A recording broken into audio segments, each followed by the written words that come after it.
Hi all, എല്ലാവർക്കും സുഖല്ലേ? അപ്പോൾ ഇന്ന് അത്ത ദിവസമാണ് കേട്ടോ. ഞാൻ രാവിലെ തന്നെ എണീറ്റ് മേലെയാണ് എല്ലാവരും കിടന്നത്. അപ്പോൾ താഴെ വന്ന് മുറ്റമൊക്കെ അടിച്ചു വാരി കുളിയൊക്കെ കഴിഞ്ഞു കേട്ടോ.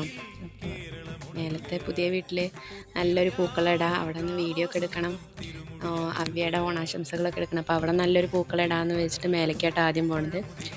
കുറച്ച് പൂക്കളൊക്കെ ഇങ്ങനെ ഇവിടെ നിൽക്കുന്നുണ്ട് കേട്ടോ. ഇത് വെച്ചിട്ട് താഴത്തെ വീട്ടിൽ വിടണം. അങ്ങനെ ഇപ്പോൾ കരുതണം. ഇപ്പോൾ നോക്കുമ്പോൾ അമ്മ അവിടെ ഇരിക്കണോണ്ട് പെട്ടെന്ന് ചായ ഉണ്ടാക്കി കൊടുക്കാൻ വിചാരിച്ചു കേട്ടോ. ചേച്ചി പുട്ടിനുള്ളതൊക്കെ നനച്ച് വെച്ചു, ചേച്ചിയോട് കുളിച്ചിട്ട് വരാൻ പറഞ്ഞു. ഞാൻ ചായ ഉണ്ടാക്കിയപ്പോഴേക്കും പിള്ളേരൊക്കെ എണീറ്റ് വന്നു. ഞങ്ങൾ പൂവൊക്കെ ഇങ്ങനെ എടുത്ത് വയ്ക്കാമെന്ന് വിചാരിച്ചു കേട്ടോ. ഞാനും ധനുവും കൂടി ഒക്കെ സെറ്റാക്കുകയാണ്. അജേട്ടൻ താഴത്തുനിന്ന് പൂവൊക്കെ പൊട്ടിച്ചിട്ട് വരാൻ പോയിട്ടുണ്ട്. ഇത് പോരാ, ഇനിയും വേണമെന്നൊക്കെ പറഞ്ഞിട്ടോ. പിന്നെ രണ്ട് വീട്ടിലേക്കും വേണ്ട, അത് അവിടെ താഴെ നമുക്ക് ഇടാം.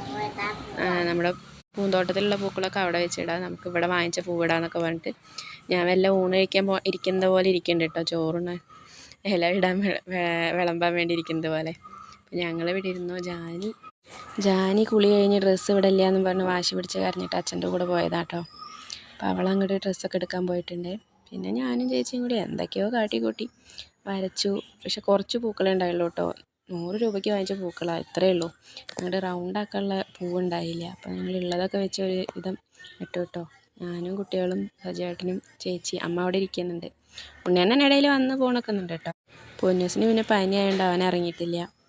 അങ്ങനെ ഞങ്ങൾ ഒരു വിധത്തിൽ ഇതിപ്പോൾ ഒരു ചതുരപ്പൂക്കളം പോലെ ആയിട്ടോ ഞങ്ങൾ ഇട്ട് വന്നപ്പോൾ. പിന്നെ ഞാൻ താഴത്തേക്ക് പോയി വന്നപ്പോഴേക്കും ചേച്ചി ഇല വെച്ചിട്ട് അത് റൗണ്ടാക്കി. അത്തത്തിന് റൗണ്ട് പൂക്കളം തന്നെ വേണമല്ലോ, മൂലത്തിലല്ലേ നമ്മൾ സ്ക്വയർ ഷേപ്പിൽ പൂവിടാം. അപ്പോൾ ഇങ്ങനെയൊക്കെ ആയിരുന്നു കേട്ടോ ഞങ്ങളുടെ അത്താഘോഷം. എല്ലാവരും കൂടി നല്ല രസമായിരുന്നു കേട്ടോ. കുട്ടികൾക്ക് ഇതൊക്കെ എല്ലാവരും ഓർമ്മ. അവർക്ക് ഇങ്ങനെ പൂവിടാനും ഇതൊക്കെ അവർക്ക് വലുതായ ഓർക്കാമല്ലോ. നമ്മളുടെ കുട്ടിക്കാലത്തെ പോലെ അവർക്കും അങ്ങനെയൊക്കെ ഉണ്ടാവട്ടെ. ഞങ്ങൾ എപ്പോഴും അങ്ങനെ കേട്ടോ ചെയ്യാറ്.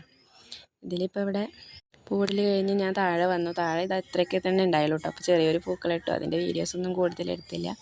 പിന്നെ പൂവൊക്കെ ഇട്ടിട്ട് ഞങ്ങൾ ചായയൊക്കെ കുടിക്കാനായിട്ട് മേലേക്ക് കയറി പോവാം കേട്ടോ. അപ്പോൾ അത്രയേ ഉള്ളൂ.